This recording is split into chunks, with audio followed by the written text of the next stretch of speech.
Example है, find the 11th term from the last term towards the first term of the AP 10, 7, 4 so on -62। अब 11th term but कहां से find out करनी है? From the last term. Mostly जो भी हमने questions किए उसमें हमने 9th टर्म 10th टर्म जो भी फाइंड आउट की, बट वो कहां से थी? From the starting left side से थी।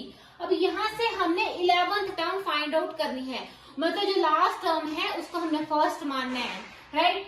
1 2 3 4 5 सो ऑन, यहाँ कहीं 11th टर्म हमने फाइंड आउट करनी है। तो इसके लिए फॉर्मूला है L minus n minus 1 into D.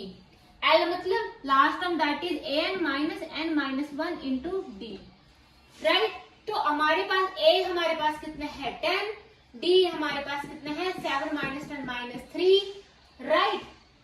और an that is last term हमारे पास कितनी है? -62। अब हमने 11th टर्म बट कहां से? From the end,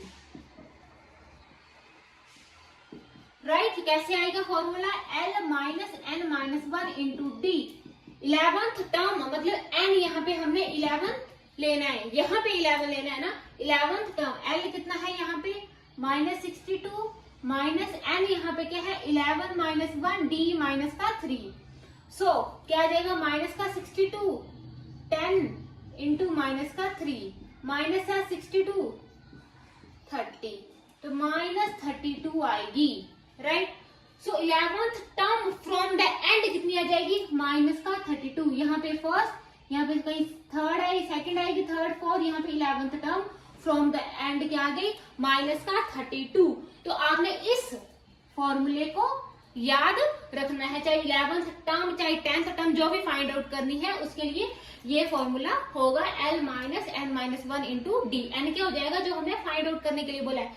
11 term from the end, तो यहाँ पे n क्या लिख देना है? 11, राइट। तो इस तरह से ये हमारे एनसीईआरटी के सारे एग्जाम्पल्स हमने डिस्कस कर लिए।